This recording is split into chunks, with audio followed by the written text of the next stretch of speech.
What's up, folks? I'm Chris, your NFL writer here at Occupy Fantasy, here with a look at Week 4 of the NFL season. Another 12-game slate here on FanDuel and DraftKings for us to go through and figure out the top plays. Favorite play on the board, also going to be the most popular play on the board at the running back position, Kyren Williams from the Los Angeles Rams. Kyren Williams has played 95% and 100% of offensive snaps in the last 2 weeks, respectively, for the Rams on offense. Pretty clear bell cow running back in that kind of situation. There's no one behind him playing any snaps at the position. So it's $6,000 here against the Indianapolis Colts on the road. We expect Kyren to once again have a super large workload. Behind Kyren, as we like to do on this show, we like to go through the running backs that are in the best game script scenarios for the week. We use betting market information to take a look at that and see how things are setting up on the week. No surprise, Christian McCaffrey's San Francisco 49ers are the biggest favorites on the board against the Arizona Cardinals this week, favored by 14.5 points right now here on DraftKings Sportsbook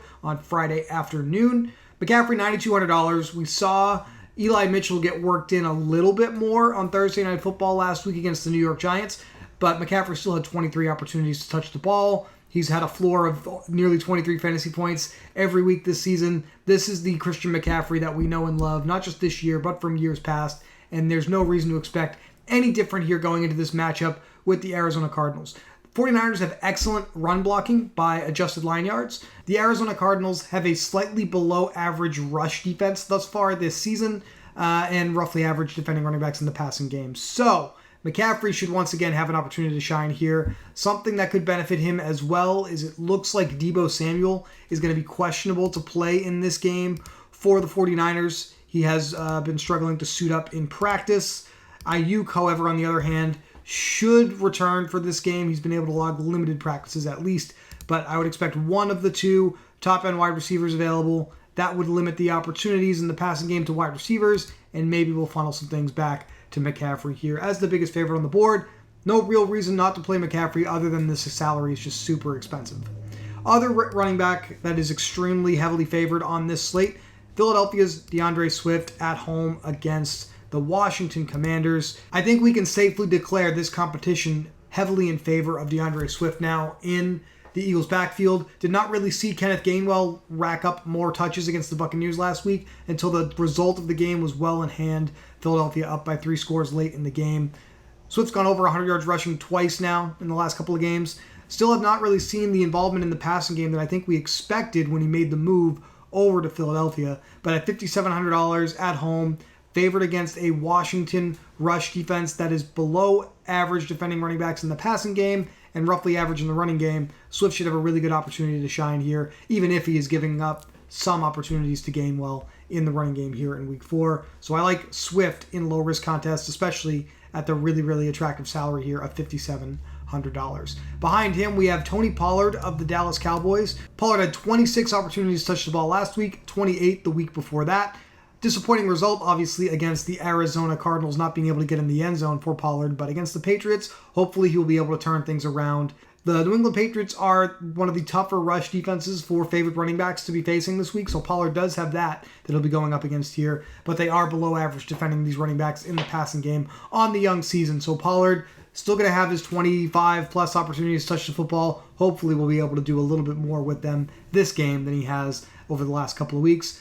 Not as expensive as Christian McCaffrey, but that $7,800 price tag here on DraftKings does make him somewhat difficult to fit in certain lineup builds, especially in tournaments here this week. Now, I know everyone is sick of hearing about him, but we're expecting Joshua Kelly to have a chance to lead the backfield once again here this week if Austin Eckler is not cleared to play against the Raiders. I think there's probably some incentive for the Chargers to just rest Eckler through the bye week. So if that is the case, Kelly will once again be running behind a very good run-blocking offensive line against a below-average rush defense from the Raiders and a relatively average defense defending running backs in the passing game.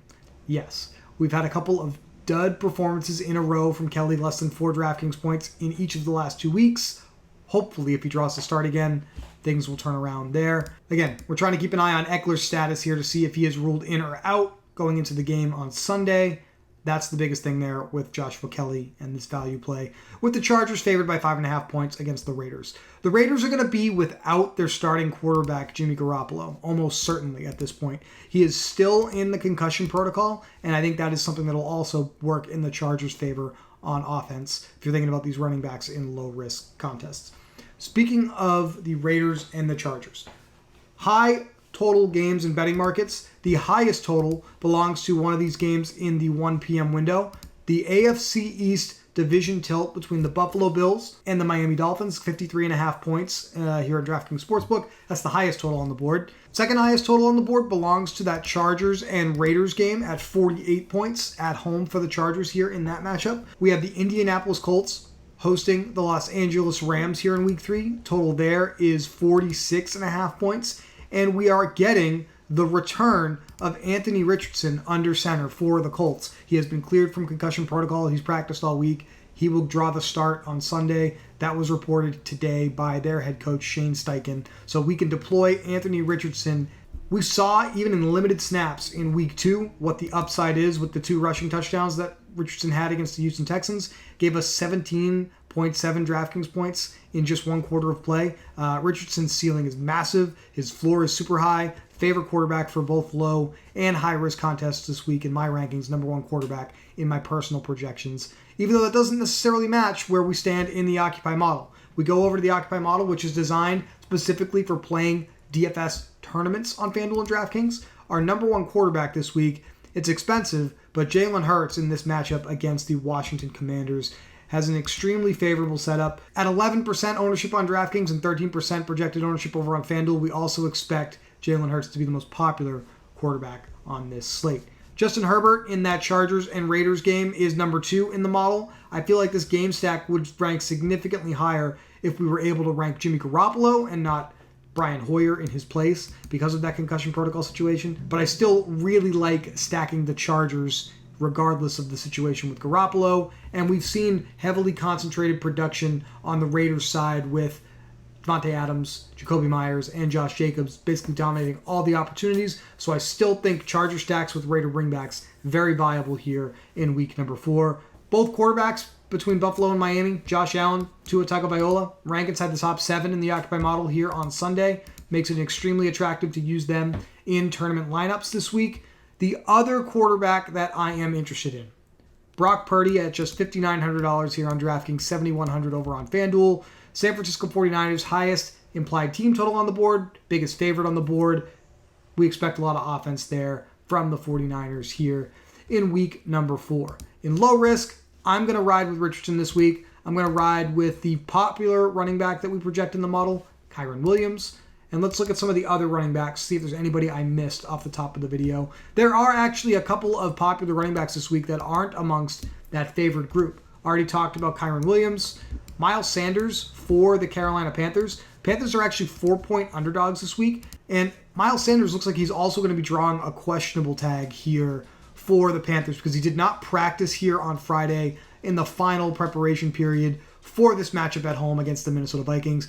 Typically, we're looking for home-favored running backs to jam into our cash lineups with really strong opportunities in both the running and the passing game. We've seen Chuba Hubbard get a lot of work overall in terms of snaps played, at least for the Panthers. So that could be a concern for Miles Sanders, who actually saw his fewest touches of the season in week number 3 in a really high-scoring game against the Seattle Seahawks. But as of right now, Sanders projects to be one of the more popular backs of the week, so be aware of that when you're building out lineups for both low and high-risk contests. I prefer Swift in this salary tier, and that's why I talked about him off the top of the video.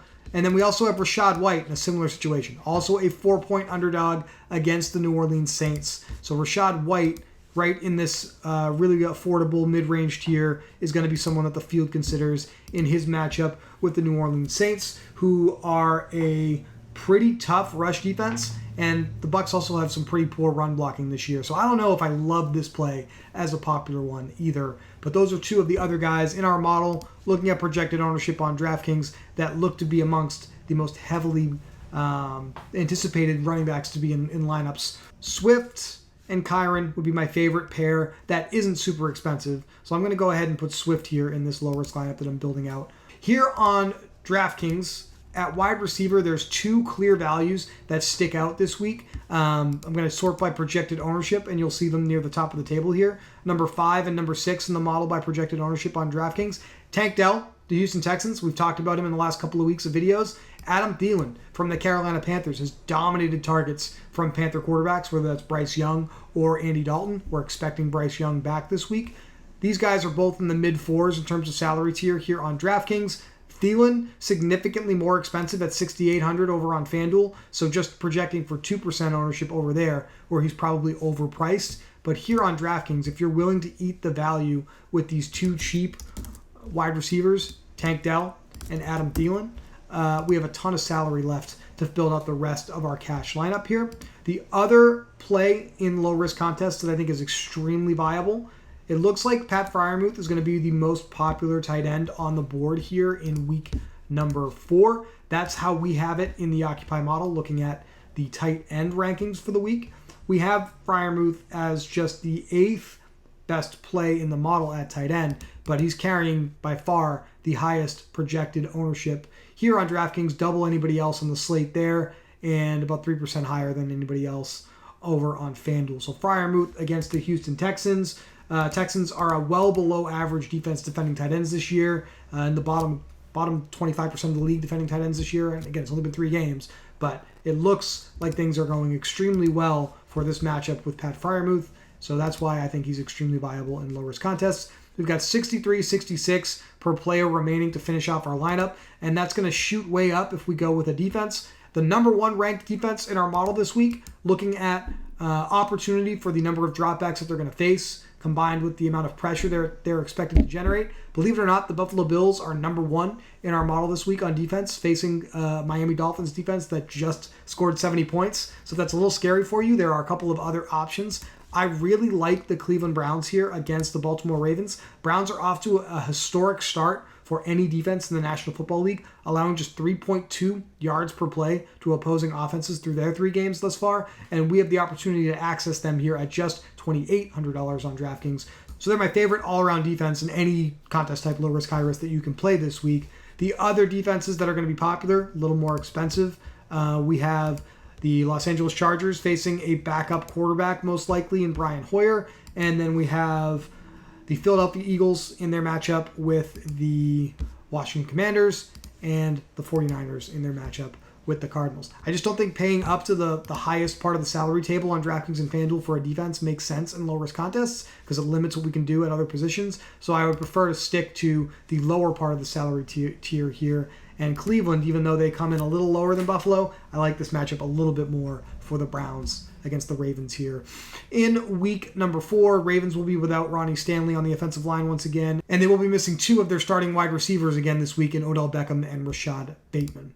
So we have $81.50 per player remaining. There are a bunch of wide receivers that we can play right around that salary tier. If you stick to Stephon Diggs or lower in the salary tier, you can get 2 of these guys in here to finish up your low-risk lineup. And I think this is probably the right way to play it for this particular slate. I would definitely look to probably get Keenan Allen in there now that we know that Mike Williams is going to miss some time. And there's some opportunity to either bring that back with Devontae Adams or go with somebody like Stephon Diggs in the highest total game on the slate, or whatever else you feel is most appropriate here. But this is how I think low-risk lineups are going to go in week number 4 on DraftKings. My favorite subject week in and week out, how do we build for tournaments? My favorite game stacks, I am tailing the highest total games on the board. My favorite is the Chargers and the Raiders. I'd like this game a little bit more, frankly, if we had access to Jimmy Garoppolo in the passing game. But even without him, we can go straight to the Chargers side and lock in Keenan Allen. We can lock in Justin Herbert. To date, thus far this year, Palmer has been running ahead of rookie Quentin Johnston. So I think he's probably the favorite to see an uptick in work here. But we've seen some speculation from beat writers like Daniel Popper of The Athletic that Quentin Johnston is expected to be the main replacement for Mike Williams' field stretching routes, his downfield routes specifically. So there could be a lot more tournament upside with Johnston than Palmer here, but I really don't think that there's a wrong direction that you can go here. I think the best way to look at this is that Johnston is the significantly better large field tournament play, given the field's uncertainty.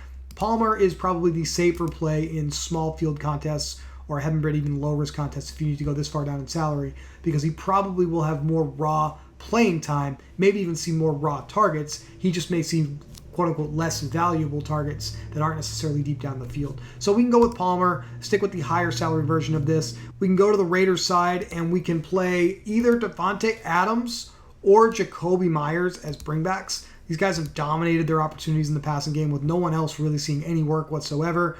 Myers with over double-digit targets in both of his games this year. Adams actually trailed Myers in targets in week 1, significantly more targets here in week number 3 against the Pittsburgh Steelers, and has scored 3 touchdowns in the last 2 weeks. So these two receivers, extremely easy to use as bringbacks. Running back Josh Jacobs, also an option for a bringback.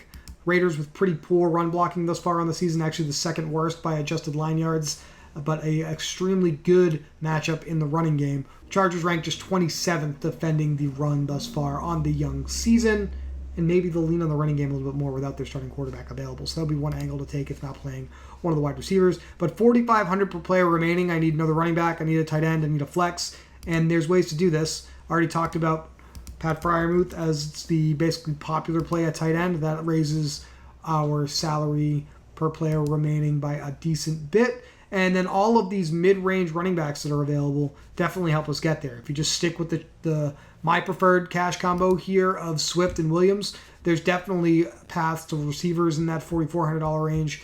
In fact, coming down on defense here may give you a little more salary dollars as well to get to one of those popular wide receivers I talked about a few minutes ago. So there's an extremely viable path to stacking this game, which is the second highest total on the board, but I think it is the best game to stack, particularly on the Chargers side now that we don't have access to Jimmy Garoppolo at quarterback. Dolphins and Bills. This one is pretty difficult to stack because of the salaries of the players involved, but I think the path of least resistance is to go with the Buffalo Bills. Josh Allen, Stephon Diggs. You can use either Dalton Kincaid or Dawson Knox at a cheaper salary than the popular Pat Freiermuth play at tight end here on DraftKings and have enough salary, I think, to make this thing work. Over in the Occupy model, we actually prefer Knox to Kincaid this week ever so slightly. We expect Knox to be twice the ownership of Dalton Kincaid at pretty similar volume. We have both projected for just under 4 to 5 targets for each of them. So we'll trust the model and we'll go with Dawson Knox, $5,450 per player remaining. The problem with this game is that if you want to go with Tyreek Hill, one of the most expensive players on the board, the available salary remaining gets much tighter to finish off your lineup. You can go with Jalen Waddle, who is going to return this week, is a little bit cheaper than Tyreek Hill as the bringback. You can also go with these running backs that we both saw have monster games last week. Raheem Mostert, $6,500. And Devon Achane, not a chain. He made sure that we knew that this week in the media. Achane here, a little bit cheaper than Mostert, $5,700. Could start eating into Mostert's playing time. We saw Mostert's playing time dip a little bit last week, probably because of how good Achane looked in that matchup with the Denver Broncos. That would be an interesting way to use a bringback against the Bills that doesn't cost as much salary as someone like Tyreek Hill. So if you're going to make Hill fit, you probably have to play one of the cheaper defenses. Probably have to stick to the mid-range salary tier at running back. That's going to be popular this week anyway. And then with the salary being already as tight as it is here, I'll just go and I'll plug in the cheapest possible defense just for the sake of argument. $3,750 per player remaining. This is a type of build this week where I think it makes sense for us to consider the inaugural underperforming wide receiver list in the Occupy model. What are the underperforming wide receivers? Simply put, these are receivers that have seen a significant amount of opportunity as far as targets and air yards are concerned, which leads to a significant amount of expected fantasy points, but they haven't actually converted on those opportunities. Number 1 on this list, T. Higgins. I think that this is the perfect example of an underperforming wide receiver because we saw him get a ton of targets on Monday Night Football last week against the Los Angeles Rams, walked away with just 4 fantasy points. In week 1, he had 8 targets against the Cleveland Browns, walked away with 0 fantasy points. But those opportunities were still very real. Joe Burrow was still looking for T. Higgins in the passing game, and he has been looking for him all along. I think Burrow will continue to look his way, and that means we can expect some regression in a good way for receivers like T. Higgins this week. Other receivers that fit the mold of underperforming their target and air yard opportunity in our model this week, we've got DeAndre Hopkins, $5,800 on DraftKings, $6,300 over on FanDuel.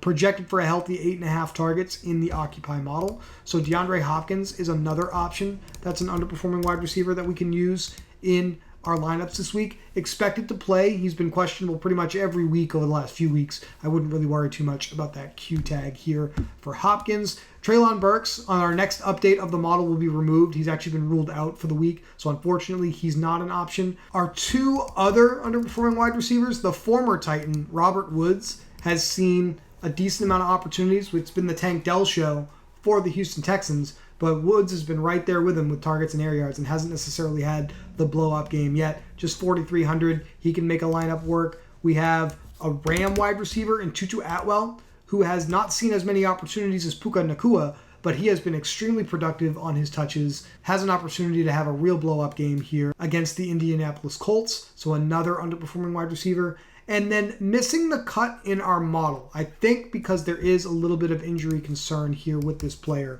But my favorite cheap option, if he is able to go, listed questionable this week against the Minnesota Vikings. Jonathan Mingo also popping on the underperforming wide receiver list for me. $3,400 this week if he's able to go. Has seen a ton of targets from Dalton and Bryce Young over the last few weeks of play. This is the type of play that fits the amount of salary that I have left available if I'm stacking Miami and Buffalo. So this is the type of underperforming wide receiver that I would look to get into my builds to make something like this work. And now you see we definitely have enough salary to finish off a tournament lineup that plays these expensive assets in Buffalo and Miami. Some of my other favorite ways to build tournament lineups this week, if we come off of the anticipated ownership of Christian McCaffrey at running back here, should be decently owned, right around 15 to 20%, and we play the passing game, we can go with Brock Purdy, we can go with George Kittle at tight end. Kittle tends to have big games when at least one of the starting wide receivers, Deebo Samuel, Brandon Ayuk, miss. It looks like we're on track for that again here in week number 4, so I love this Purdy to Kittle stack especially. I don't think you need to bring this back with anybody from the Arizona Cardinals because we don't typically see these double-digit spread games have bringbacks in winning daily fantasy lineups. But Purdy to Kittle, a really strong tournament combo. You can play some of the more popular cheap plays in a lineup around them and still have plenty of salary left over. One of my favorite defenses, once again, the Cleveland Browns. And we can get a couple of really high-value players, whether they're running backs or wide receivers here, to round out our build. And then we have the Rams and the Colts.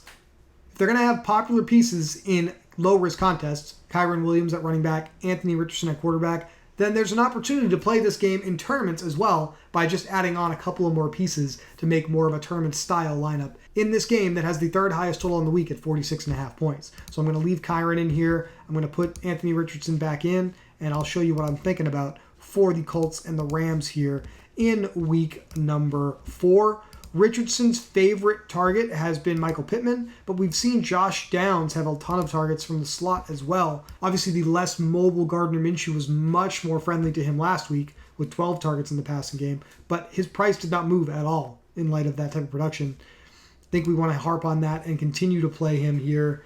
I've got a 3-1 stack here with Anthony Richardson, Pittman, Downs, Kyren Williams, plenty of salary remaining. You can come off of the expensive Kyren Williams, play a different running back here. You can play our underperforming wide receiver from the Rams and Tutu Atwell. You can play the significantly more popular Puka Nacua at 6,700. There's a lot of different ways that you can stack this game. I mean, you can even play Nacua. You can play Tutu. You can play Matthew Stafford, who should be dropping back to pass a significant amount of time. Pittman, the best play on the Colts side if you're building this way, and still have plenty of salary to finish up your lineup. This is one of my favorite game stacks as well. A lot of different ways to build really, really fun, high upside lineups here in week number 4 of the NFL season. All the action kicks off on Sunday at 1 p.m. with 9 games to start off the day here in that 1 p.m. window, 3 games in the 4 p.m. window. So I am looking forward to seeing how this all shakes out. But this has been a brief overview of how I think is the best way to attack building lineups for both low-risk contests and any type of tournament that you can play here on DraftKings. Thank you for watching this video. As always, we will have a daily plug available by mid-afternoon on Sunday for Sunday Night Football between the Chiefs and the New York Jets. There will also be a preview video and a plug for Monday Night Football between the Seattle Seahawks and the New York Giants from Brian. So keep an eye out for that if that's what you're looking for. We appreciate you watching these videos as always. Would love a thumbs up on this video. It would let us know that you would like to see more of this content produced throughout the rest of the season. Let's get as many of those as possible, folks. We really would appreciate seeing that. If you could also consider subscribing to the channel. That's how you get notified when we have content like this that is uploaded for you to consume. We've seen in our data that only about 30% of you are subscribed to the channel. We know we can do better than that. We know that you want to know when this content is coming out. So if you subscribe, it helps us out and it helps you out because it lets you know when we have more content. And there's going to be plenty of it coming up over the next month or so. We're moving into October. This slate is kicking off on Sunday, October 1st. We're going to have a ton of videos on this channel for the NBA DFS season, which I know a lot of you are looking forward to. I'm looking forward to the content that is produced for the NBA by some of my coworkers here at Occupy. It'll be coming fast. The middle of October will be here before we know it. But until then, good luck in week 4 of the NFL season, folks, and I will be back next week to talk to you about week 5.